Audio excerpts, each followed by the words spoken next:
j'espère que vous allez bien. Alors aujourd'hui on se retrouve dans une nouvelle vidéo qui va être l'ouverture du calendrier de l'Avent. Donc comme toutes les années, je l'ouvre vraiment à l'avance. Donc je vais réexpliquer pourquoi pour les nouveaux qui me suivent. Parce que déjà, je me vois mal ouvrir les cases tous les jours, j'ai un peu passé l'âge. Et puis en décembre, personnellement, là je vais être en stage chez mes parents, donc je vais pas avoir le temps d'ouvrir toutes les cases. Et puis c'est vraiment les figurines qui m'intéressent et non le concept. Donc je l'ouvre tout de suite. Du coup, je l'ai acheté sur le site de Schleich, le site officiel Schleich. Je l'ai eu pour 30 €. Pour le trouver en magasin, il faudra attendre un peu novembre. Donc voilà comment se présente le calendrier quand on l'achète ou quand on le reçoit.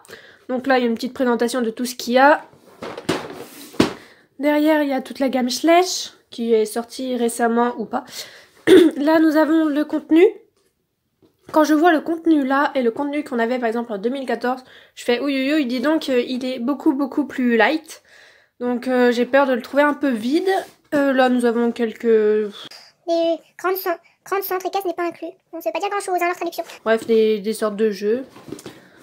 Donc ça c'est la pochette avant. Je vous mets un temps en bas pour avancer la vidéo pour pas être spoilé par rapport à où et quoi au niveau des cases. Et pour accéder au contenu final, donc que je vous présente sur un fond blanc, pour vraiment vous dire ce qu'il y a, les points positifs, négatifs, et mon avis sur ce calendrier. Donc c'est pour éviter d'être spoilé, comme toutes les années, je vous mets le temps en bas pour avancer. Donc voilà comment il se présente une fois ouvert, donc vous pouvez voir les cases. Donc c'est ça que j'ai enlevé en fait qui est dessus, qui est une sorte de protection. Derrière nous avons encore la gamme Schleich, donc tout ce que vous pouvez acheter. Nous avons YouTube, ça je pense que c'est pour pouvoir le suspendre avec une ficelle. Donc voilà, on va commencer par à l'ouvrir. Donc tout d'abord la case 1 qui est plutôt grosse, qui est ici. Donc nous commençons par la plus grosse pièce, j'ai envie de dire pour moi, du calendrier. Donc c'est la jument arabe exclusive, on va dire, du calendrier. Je la pensais beaucoup plus claire, finalement elle est assez foncée. Donc on ouvrira tout ça après. Le 2. Donc là nous avons que des pommes. Donc c'est le style de case vide. Quand on fait ça et puis d'un coup on fait le 2, ça fait un peu vide. Le 3. Donc là nous avons une couverture. Je crois que je l'avais pas cette couverture, donc c'est plutôt cool. Le 4. Le 4, il est là. Donc ça doit être les barrières, les grands là, ça doit être des barrières. Il y en a 6 au total. Donc là il y en a 2. J'espère qu'il va rien me manquer parce que... Pardon, je dirais un peu. Le 5.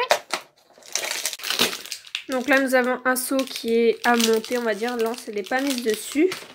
Donc on était au numéro 6 qui est en haut. Hop. Ah, nous avons... Il est coincé. Nous avons un chien.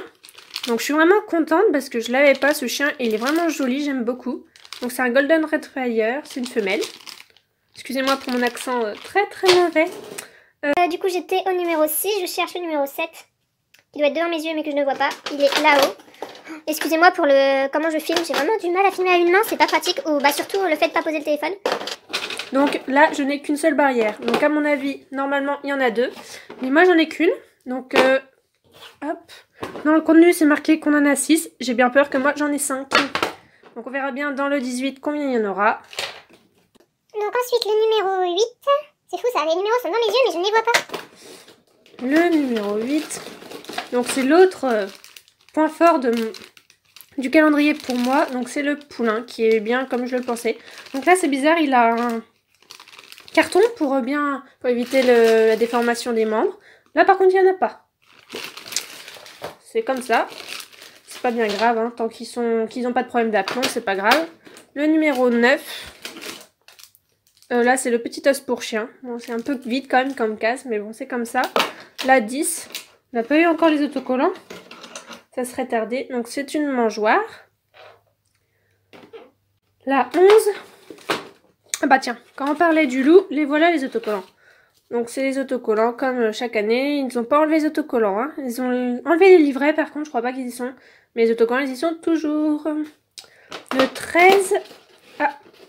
Alors là nous avons encore 2 barrières. Donc ça m'en fait 5. Donc je me demande ce qu'il y a dans le 18. On verra bien. Du coup j'ai 5 barrières. Je sais pas si c'est normal. Ça se trouve dans le 7 il y en avait qu'une et dans le 18 il y en a qu'une. On verra bien. Du coup le 14. Il est sur la tête de la jument. Ce sont des sortes de navets. Le 15, mon anniversaire, qu'est-ce que j'avais à mon anniversaire? Des carottes? Ah non. Nous avons un petit chaton, le jour de mon anniversaire, donc c'est le 15. Donc voilà le petit chaton aux yeux bleus. Ensuite, le 16. Qui est ici.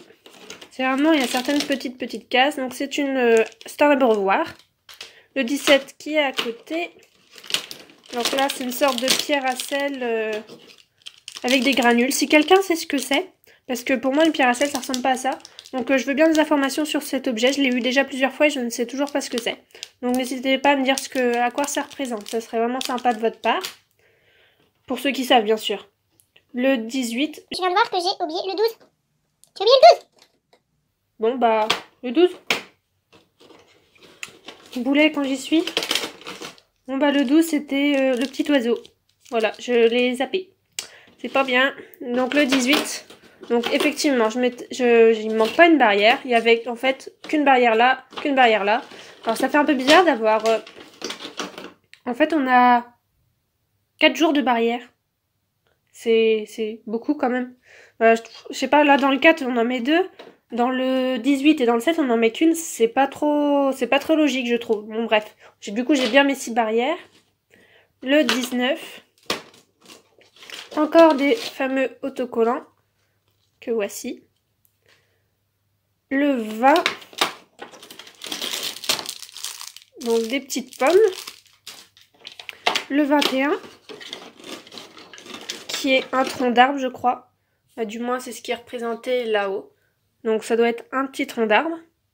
Le 22. Oh, un petit lapin. Donc voici le petit lapin. Ça tombe bien, je l'avais en beige, je l'avais pas en gris. Il est trop choupinou. Je suis contente de l'avoir aussi. Le 23. Ah, il y a 3 autocollants, dis donc. Entre ça et les barrières. Bon, enfin, l'autocollant, il est coincé entre les 2 cases. Hop là. Donc voilà, encore des autocollants. Et le 24, donc ça doit être le pur sang anglais. Que j'ai déjà. Oh, vive l'emballage, dis donc.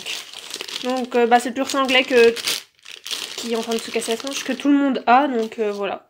C'est les basiques, hein, c'est celui que vous trouvez dans le commerce. Donc, voilà, normalement, j'ai tout ouvert. Cette année, il me manque rien. Je ne crois pas. Je crois que j'ai tout. Oui, j'ai tout. Du coup, j'ai pas besoin de le décortiquer. Donc, j'ouvre tout ça et je vous montre en vidéo. Donc voilà, j'ai fini de déballer le calendrier de l'Avent. Donc je vais vous présenter un par un ce qu'il y avait dedans.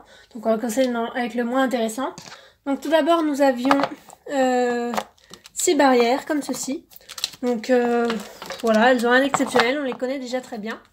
Ensuite il y avait un seau, une couverture rose dans une matière un peu différente que d'habitude. Du moins je sais qu'elle existe déjà, cette couverture je l'avais pas encore, je l'avais jamais eu dans les mains. Donc ça fait une petite couverture en plus. Nous avons un râtelier où on peut mettre pommes, foin, tout ce qu'on souhaite dedans. Un abreuvoir qui va avec. Un petit tatos pour chien. Donc il n'y a rien, pas grand chose à dire sur cette tasse à part que voilà. Nous avons des pommes rouges et des pommes vertes. Comme d'habitude, ça c'est un peu les classiques des calendriers de l'Avent, les barrières, les pommes, les navets, le râtelier, tout ça c'est un peu les classiques. Ensuite, nous avons cette chose-là, qui est comme une pierre à sel, mais c'en est pas une. Donc, je l'ai déjà dit dans le déballage du calendrier de l'Avent, mais je vais le redire ici, parce que pas mal de monde avance, je pense. Si quelqu'un sait ce que c'est, je veux bien des informations, parce que je ne sais pas ce que c'est. Moi, je connais les liquides, par exemple, ou trucs comme ça. Mais ça, je connais pas du tout. Donc, n'hésitez pas à me dire si vous savez ce que ça représente. Ensuite, nous avons ça. Donc, c'est un tronc d'arbre, en fait, tout simplement. Comme il y a sur le dessin, voilà, ça représente un tronc d'arbre où on peut mettre des choses dessus. Et pour finir, hors animaux, nous avons les fameux autocollants. Ils ne changent pas, ils sont toujours là. Et il y en a 3 cette année. Donc là, il y a le premier avec le lapin et le pur sang anglais. Là, nous avons avec le chien et le poulain en gris. Et là, avec la jument et le petit chaton. Et l'oiseau aussi qui est là. Donc voilà tout ce qui est hors animaux. Ensuite nous allons passer dans les animaux. Donc on va commencer par le plus petit. Donc c'est un petit oiseau, il est vraiment mignon. Il a les détails des ailes, détails des pattes et de la queue. Vraiment, il a énormément de détails. Je suis surprise qu'il ait autant de détails. Il est vraiment chou comme tout. Ensuite nous avons le petit chaton qui est aussi tout mignon. J'en avais déjà eu un dans le calendrier de l'année dernière, c'est pas le même. Je ne sais plus comment il est, celui que j'ai déjà. Bref. Il a les petits yeux bleus, il y a énormément de détails dans les yeux bleus. Ils sont vraiment tout petits, on voit, il y a la petite pupille noire. Il a le bout du nez rosé. Et voilà, il est tout chou. Bah, moi, je le trouve vraiment choupinou. Et nous avons le petit lapin en gris. Donc, il était en beige l'année dernière. Et là, il est en gris. Alors, moi qui adore les lapins, comme j'en ai une, il est vraiment mignon. Il a un petit dégradé de gris, ça rend vraiment bien. Il a aussi un petit bout du nez rose. Et les yeux n'ont pas coulé, franchement, il n'y a rien à dire dessus. Il est vraiment chou. Ensuite, nous avons ce chien-là, qui est une femelle Golden Retriever, ou tout comme ça. Je suis pas très douée en chien, j'y connais pas grand-chose. Donc, je l'avais pas dans ma collection, je suis vraiment contente de l'avoir. Donc, là, l'étiquette.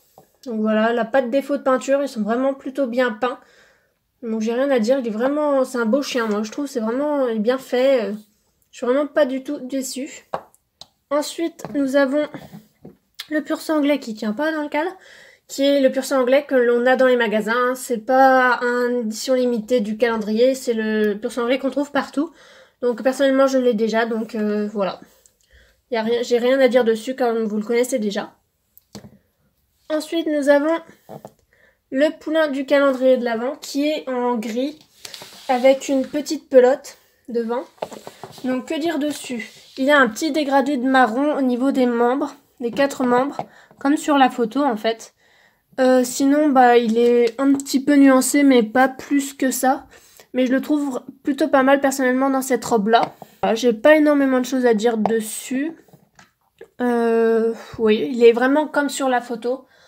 Sur la photo on dirait qu'il est un peu plus clair mais finalement il est assez foncé quand même comme gris. Mais voilà, bon c'est dommage, on a déjà pas mal de poulains dans cette robe là, on en a déjà 4, je crois que c'est le 5e celui-là. Ça fait un peu beaucoup, mais bon c'est comme ça. Et pour finir nous avons la jument qui est beaucoup plus foncée que ce que je pensais. Je vous montre après par rapport à la photo du carton, mais elle est très foncée, franchement je pensais qu'elle était un peu Isabelle quoi. Un peu Isabelle, un peu beige. Finalement elle est limite grise. Je suis vraiment déçue là-dessus, je pensais pas du tout avoir une jument de cette robe là. Et c'est un peu trompeux, je trouve. Donc dans cette... Voilà, sinon il n'y a pas grand-chose. Franchement, j'ai pas à me plaindre, ils sont vraiment bien peints. C'est des made in China pourtant. Et non, niveau peinture, ils sont bien peints. J'ai pas de pète au niveau du nez ou au niveau des sabots. Franchement, c'est, je crois, une des premières fois que j'ai aucun pète dans le calendrier de l'Avent. Aucun manque aussi. J'ai tout eu ce qu'il fallait. Donc là-dessus, je suis vraiment contente. Donc à part la robe de la jument, je suis vraiment très déçue pour sa robe. Je m'attendais vraiment pas à une robe si foncée. Et sinon, elle est un petit peu nuancée, mais c'est léger. Elle a un dégradé au niveau des membres aussi. Mais voilà, elle a les élastiques en rose. Donc elle n'a pas de liste, elle a rien. Et bon, elle a les sabots gris, très gris, hein, ce qui peuvent rapidement déborder si c'est mal peint. Mais sinon... Voilà, je la trouve vraiment pas de la bonne couleur. Regardez la jument là sur la boîte, elle est vachement claire. On dirait un Isabelle un peu bizarre, on va dire. Regardez la jument que j'ai eue. Il y a un problème quoi, la limite la crotte du poulain qui est là. Ah, je suis vraiment très déçue là-dessus. Mais bon, voilà quoi, c'est la mauvaise surprise on va dire du calendrier de l'Avent. Donc si vous vouliez une jument plutôt Isabelle dans votre calendrier de l'Avent, finalement c'est une... je sais pas quelle robe c'est, on va dire gris, mais gris avec des nuances un peu marron. Donc... voilà, je suis vraiment déçue là-dessus. C'est le seul point vraiment négatif que j'ai à faire. C'est un peu la photo, on va dire, trompeuse. Donc ça vous prouve vraiment qu'il faut faire attention à ce que vous pouvez voir. Parce que les photos officielles ou celles qu'on voit en gros plan, ils sont trompeuses. Donc voilà pour tout ce qui était présentation, ouverture. Concernant mon avis personnel sur ce calendrier de l'Avent, je trouve qu'il est un peu plus complet par rapport aux autres années, par rapport au niveau chevaux surtout. Là, nous avons quand même 2 chevaux adultes et un poulain. Donc, on va dire dans les magasins de jouets, le cheval adulte, il est à 8 €, un poulain à 6 €, le chien, il est aussi à 6 €. Bref, niveau rentabilité, ça correspond aux 30 € d'achat, je trouve. Un peu plus que certaines années. Je suis toujours autant déçue de certaines cases. C'est dommage de passer, par exemple, une case où t'as un grand cheval, puis le lendemain, finalement, t'as un os, quoi. Je trouve que les cases sont pas très équitables, mais à vrai dire, comment les faire équitables, c'est un peu compliqué. Donc c'est vrai que des fois, il y a certaines cases, on les trouve vraiment vides, et quand on reçoit que un petit os pour une journée, tu fais « Oh, c'est un peu vide. C'est toujours à peu près le même avis que tous les ans, hein. On le trouve de l'arrière un peu vide, puis finalement, bon, je sais pas trop si on peut qu'il est vide ou pas. Je suis assez mitigée quand même dessus, mais je suis pas déçue de mon achat quand même. Voilà, sinon je ne sais pas si je vais m'acheter ou pas le calendrier de l'Avent de la ferme, parce que comme vous pouvez voir, il y a un poulain islandais exclusif dedans. Et ça m'intéresserait peut-être d'avoir quelques animaux de la ferme pour un peu changer mes photos, les diversifier. Ça peut être sympathique, je trouve, d'avoir d'autres animaux que les chevaux. C'est... pourquoi pas, donc je sais pas encore, je vais y réfléchir. Et puis si je l'achète, bah je vous ferai une ouverture, même si c'est en décembre, hein. C'est pas grave, ça peut toujours être... Chez quelques gens qui aiment regarder les ouvertures des calendriers de l'Avent. Donc je verrai bien si je l'achète ou pas. Vous verrez de toute façon en même temps que moi, c'est mon choix. Donc voilà, n'hésitez pas à me donner votre avis sur le calendrier de l'Avent chevaux de cette année. Si vous souhaitez l'acheter ou pas, si je vous ai décidé finalement à pas l'acheter ou plutôt envie de l'acheter. C'est vrai que ça dépend vraiment de ce que vous souhaitez, si c'est plutôt les exclusifs que vous souhaitez ou tous les accessoires qui va avec ou je sais pas. Niveau contenu, je le trouve un peu plus rempli que l'année dernière. Après, c'est mon avis personnel. Donc voilà, j'espère que la vidéo vous aura plu. Je vous dis à bientôt dans une prochaine vidéo. Bye bye!